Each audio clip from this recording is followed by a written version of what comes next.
Dabaspete college ಕೂಡ ದಬಸ್ಪೇಟೆ ಹೊಯ್ಸಳ ಮತ್ತು ವಿದ್ಯಾಸ್ಫೂರ್ತಿ ಎರಡನ್ನೂ ನಾವು ರನ್ ಮಾಡ್ತಿರೋದು ತಮ್ಮೆಲ್ಲರಿಗೂ ಗೊತ್ತಿರೋ ವಿಷಯ.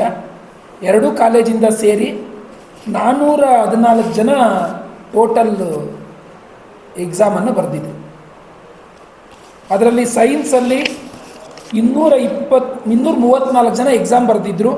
ಅದರಲ್ಲಿ 104 ಡಿಸ್ಟಿಂಕ್ಷನ್ಸ್ ಬಂದಿದೆ, 128 first class, 2 second class, no fail, 100% result ಬಂದಿದೆ ಸೈನ್ಸಲ್ಲಿ, ಬೋತ್ ಹೊಯ್ಸಳ ಆ್ಯಂಡ್ ವಿದ್ಯಾಸ್ಫೂರ್ತಿ.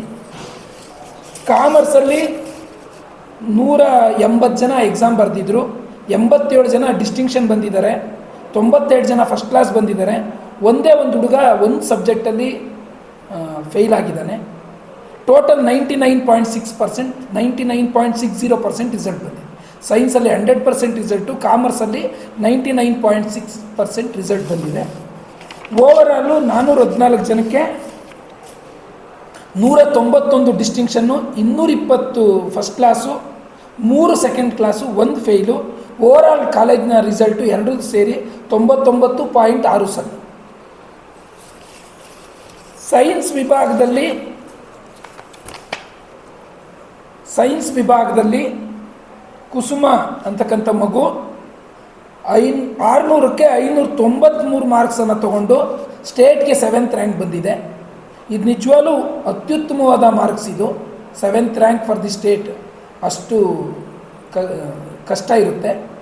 ಮತ್ತು ಹೊಯ್ಸಳ ನೆಲಮಂಗಲದಲ್ಲಿ 597 ತೊಗೊಂಡಿದೆ ಒಂದು ಮಗು.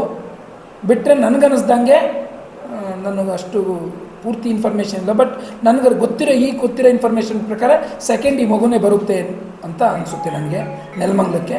ಬಟ್ ಆ ಮಗು ನಾವು ಮಗು ಕರ್ನಾಟಕಕ್ಕೆ 3rd ರ್ಯಾಂಕು ಮತ್ತು ಡಿಸ್ಟಿಕ್ಕಿಗೆ ಫಸ್ಟ್ ಟಾಪರ್ ಆಗಿದ್ದಾಳೆ. ಇವಳು 593 ತೊಗೊಂಡಿದ್ದಾಳೆ. ಇನ್ನೊಂದು ಮಗು 583 ತೊಗೊಂಡಿದೆ. ಅವಳ ಹೆಸರು ಪ್ರಕೃತಿ ಅಂತ ಹೇಳ್ಬಿಟ್ಟು. ಸುಮಾರು ಕಾಮರ್ಸಲ್ಲಿ ಫಸ್ಟ್ ಟಾಪರ್ ಬಂದು 585 ಅನ್ಸಿಲ್ ಗೌಡ ಅಂತ ಹೇಳ್ಬಿಟ್ಟು, ಅರ್ಸಿನಿ ಗೌಡ 585 ತೊಗೊಂಡಿದ್ದಾಳೆ 600ಗೆ. ಮತ್ತು ಇನ್ನೊಂದು ಹುಡುಗಿ 584 ತೊಗೊಂಡಿದ್ದಾಳೆ. ಮತ್ತು 583 ಇನ್ನೊಂದು ಮಗು ರಂಗನಾಥ್ MR ಅಂತ. ಮತ್ತು ಕೀರ್ತನ ಅಂತ ಹೇಳ್ಬಿಟ್ಟು 584, ರಂಗನಾಥ್ ಅಂತ ಹೇಳ್ಬಿಟ್ಟು 583.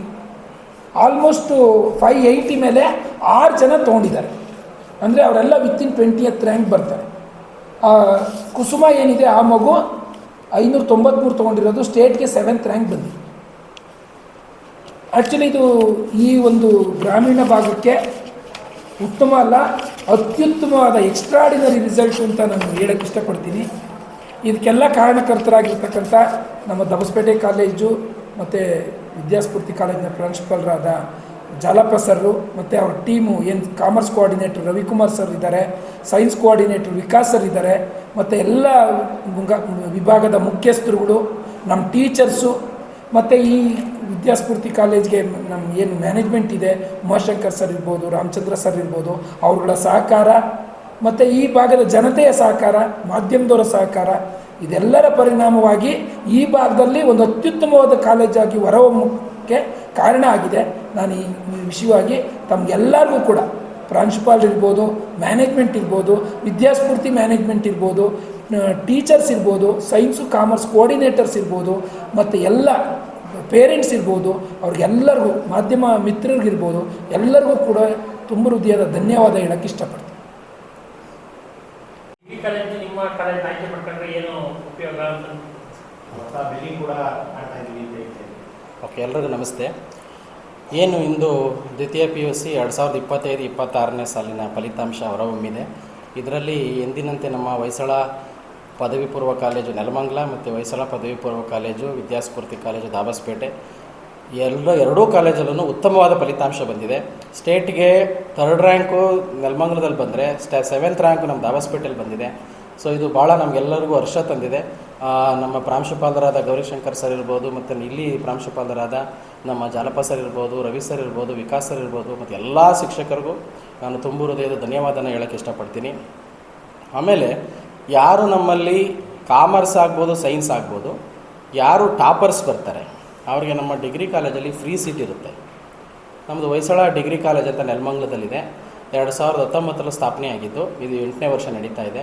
ಆಮೇಲೆ ಈ ವರ್ಷದಿಂದ ನಾವು 2026-27ನೇ ಸಾಲಿನಿಂದ ಒಂದು ಅತ್ಯುತ್ತಮವಾದ ಹೊಸ ಕಟ್ಟಡಕ್ಕೆ ನಾವು ಹೋಗ್ತಾ ಇದ್ದೀವಿ. ಇಲ್ಲಿ ನಮ್ಮ ಮಕ್ಕಳಲ್ಲದೆ ನಮ್ಮ ತಾಲೂಕಿನಲ್ಲಿರುವಂಥ ಯಾವುದೇ PU ಕಾಲೇಜಿನ ಟಾಪರ್ಸ್ ಮಕ್ಕಳು, ಒಬ್ಬ ಟಾಪರ್ಗೆ ನಾವು ಫ್ರೀ ಸೀಟ್ ಕೊಡ್ತಾಯಿದ್ದೀವಿ. ಅದು ಆಲ್ರೆಡಿ ನಾವು ಅನೌನ್ಸ್ ಮಾಡಿದ್ದೀವಿ. ಅವ್ರು ಯಾರೇ ಇರ್ಬೋದು, ಗೌರ್ಮೆಂಟ್ ಫೀಸನ್ನು ಮಾತ್ರ ಕಟ್ಕೋಬೇಕಾಗಿರುತ್ತೆ. ಇನ್ನೆಲ್ಲ ಕಾಲೇಜ್ ಫೀಸನ್ನು ನಾವು ವೇವ್ ಆಫ್ ಮಾಡಿದ್ದೀವಿ. ಅದು ಸದುಪಯೋಗನ ಎಲ್ಲರೂ ಪಡ್ಕೋಬೇಕು. ಆಮೇಲೆ ನಮ್ಮ ಡಿಗ್ರಿ ಕಾಲೇಜು ಎಷ್ಟೊಂದು ಡಿಗ್ರಿ ಕಾಲೇಜ್ ಇದೆ. ನಮ್ಮ ಡಿಗ್ರಿ ಕಾಲೇಜ್ ಯಾಕೆ ಸೇರ್ಕೊಳ್ಳಿ ಅಂತ ಹೇಳಕ್ಕೆ ಇಷ್ಟಪಡ್ತೀನಿ ಅಂದರೆ, ನಾವು ಏನು PUCನಲ್ಲಿ ಮಕ್ಕಳನ್ನ ಕೇರ್ ತೊಗೋತೀವಿ, ಅದೇ ಥರ ಕೇರ್ನ ನಾವು ಡಿಗ್ರಿನಲ್ಲೂ ಕೂಡ ತೊಗೋತೀವಿ. ನಮ್ಮ ಮಕ್ಕಳು ಅಂತ ನಾವು ಭಾವಿಸ್ತೀವಿ. ನೆಲಮಂಗಲದಲ್ಲಿ ಎಲ್ಲೇ ಇದ್ರೂ ಕೂಡ ನಾವು ನಮ್ಮ ಮಕ್ಕಳು ಬೇರೆ ಮಕ್ಕಳ ಜೊತೆ ಸೇರಿಕೊಂಡು ಹಾಳಾಗಬಾರ್ದು ನಾವು ಉದ್ದೇಶ ಇಟ್ಕೊಂಡು ನಾವು ಪ್ರತಿ ಹುಡುಗರು ನಾವು ಗಮನ ಇಟ್ಟು ಓದಿಸಿ ಅವ್ರಿಗೆ ಏನು ಬೇಕು ಅನ್ನೋದನ್ನು ನಾವು ಅರ್ಥ ಮಾಡಿಕೊಂಡು ಅವರಿಗೆ ಸರಿಯಾಗಿ ಕ್ಲಾಸಸ್ಗಳನ್ನ ತರಗತಿಗಳನ್ನ ತೊಗೊಂಡು ಅವ್ರಿಗೆ ನಾವು ಆಲ್ರೆಡಿ ಪ್ರಾಮಿಸ್ ಮಾಡಿದ್ದೀವಿ. ಬೇಕಾದ್ರೆ ಬಾಂಡ್ ಪೇಪರಲ್ಲಿ ಬರ್ಕೊಡ್ತೀನಿ ಅಂತಲೂ ಹೇಳಿದ್ದೀನಿ. ಪ್ರತಿಯೊಬ್ಬರಿಗೂ ಪ್ಲೇಸ್ಮೆಂಟ್ ಮಾಡಿಕೊಡ್ತೀನಿ. ನಾವು 25ರಿಂದ 30 ಕಂಪ್ನಿ ಜೊತೆ ಟೈಅಪ್ ಇದ್ದೀವಿ. ಅವರು ಪ್ರತಿ ವೀಕ್ಲಿ ಒನ್ಸ್ ಬರ್ತಾ ಇರ್ತಾರೆ, 15 ಡೇಸ್ ಒನ್ಸ್ ಬರ್ತಾರೆ. ಮಕ್ಕಳಿಗೆ ಏನು ಬೇಕು ಅನ್ನೋದನ್ನ ಟ್ರೈನಿಂಗ್ ಕೂಡ ಕೊಡ್ತಾಯಿದ್ದೀವಿ. ನಾವು ಸರ್ಟಿಫಿಕೇಟ್ ಕೋರ್ಸಸ್ಗಳನ್ನ ಮಾಡಿಸ್ತಾ ಇದ್ದೀವಿ. BCom, BBA, BCA ಏನು 3 ಕೋರ್ಸ್ ಇದ್ದಾವೆ. ಆ 3 ಕೋರ್ಸ್ಗಳಿಗೆ ಬರೀ ಡಿಗ್ರಿ ಇದ್ದರೆ ಸಾಕಾಗಲ್ಲ. ಈಗ ಡಿಗ್ರಿ ಎಲ್ಲರೂ ಮಾಡ್ತಾರೆ. ಡಿಗ್ರಿಗೆ ಜೊತೆಗೆ ಬೇಕಾಗಿರೋದು ಕೌಶಲ್ಯಗಳು ಬೇಕು. ಆ ಕೌಶಲ್ಯಗಳನ್ನ ನಾವು ಹೇಳ್ಕೊಡ್ತಾ ಇದ್ದೀವಿ. ನಾವು ಜಾಸ್ತಿ ಸ್ಟ್ರೆಸ್ ಮಾಡೋದೇ ಕೌಶಲ್ಯಗಳು. ಆಮೇಲೆ ಗ್ರಾಮೀಣದ ಭಾಗದಿಂದ ಬರುವಂಥ ಮಕ್ಕಳಿಗೆ ಕಮ್ಯುನಿಕೇಷನ್ ಸ್ಕಿಲ್ಸ್ ಇರೋದಿಲ್ಲ. ಫಸ್ಟು ನಾವು ಪ್ಲ್ಯಾನ್ ಮಾಡಿರೋದೇ ಸಾಫ್ಟ್ ಸ್ಕಿಲ್ಸ್ ಟ್ರೈನಿಂಗ್ ಮಾಡ್ತಾಯಿದ್ದೀವಿ. ಕಮ್ಯುನಿಕೇಷನ್ ಸ್ಕಿಲ್ಲಿಂದ ಸ್ಟಾರ್ಟ್ ಮಾಡ್ತೀವಿ.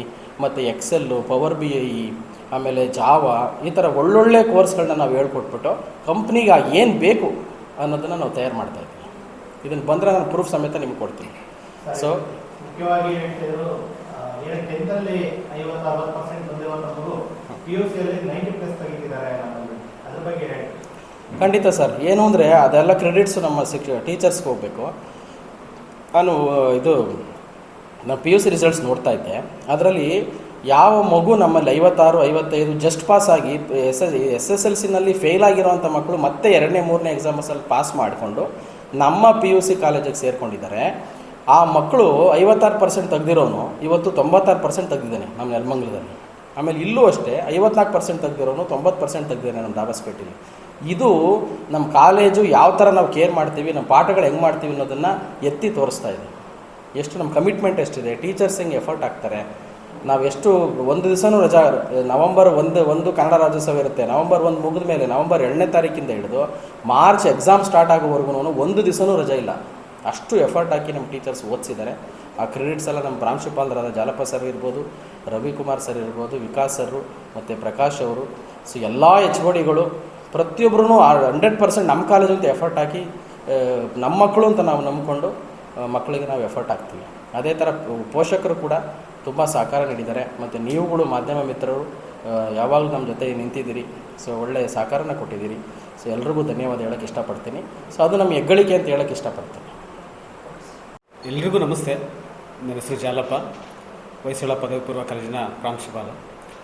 ನಾನು ಹೇಳೋದೇನೆಂದರೆ, ಮಕ್ಕಳಿಗೆ ಡೇ 1ಇಂದನೇ ನಾವೇನು ಮಾಡ್ತೀವಿ ಅಂದರೆ ಎಲ್ಲ ರೀತಿಯಾಗಿರ್ತಕ್ಕಂಥ ಅಧ್ಯಯನಕ್ಕೆ ಪೂರಕವಾಗಿರ್ತಕ್ಕಂಥ ಎಲ್ಲದನ್ನು ಕೊಡ್ತೀವಿ. ಜೊತೆಗೆ ಅವ್ರಿಗೆ ಪ್ರಶ್ನೆ ಮಾಡ್ತೀವಿ. ಫಸ್ಟು ಶಿಸ್ತು ಕಲಿಸ್ತೀವಿ. ಅದಾದಮೇಲೆ ಎಲ್ಲರ ಸಹಕಾರದಿಂದ ನಮ್ಮ HODs ಆಗಿರ್ಬೋದು, ನಮ್ಮ ಆಡಳಿತ ಮಂಡಳಿ ಆಗಿರ್ಬೋದು, ಮತ್ತು ನಮ್ಮ ಟೀಚರ್ಸ್ ಆಗಿರ್ಬೋದು, ಎಲ್ಲರ ಸಹಕಾರದಿಂದ ಮತ್ತು ನಮ್ಮ ಎಲ್ಲರ ಸಹಕಾರನೂ ಇದೆ. ಅವರಿಂದ ನಮ್ಗೆ ಉತ್ತಮವಾದ ಫಲಿತಾಂಶ ಬಂದಿದೆ. ಮತ್ತು ಸ್ಟೇಟ್ಗೆ 7th ರ್ಯಾಂಕ್ ಬಂದಿರೋದು ನಿಜ ಖುಷಿ ತಂದಿದೆ. ಇನ್ನೊಂದು ವಿಷಯ ಏನಪ್ಪ ಅಂತಂದರೆ, ಎಲ್ಲ ವಿದ್ಯಾರ್ಥಿಗಳಿಗೂ ನಾವು ಗಮನ ಹರಿಸಿ ನಾವು ಹೇಳ್ಕೊಡ್ತೀವಲ್ಲ, ಅದು ನಮಗೆ ತುಂಬ ಹೆಮ್ಮೆ ಇರ್ತಕ್ಕಂಥದ್ದು.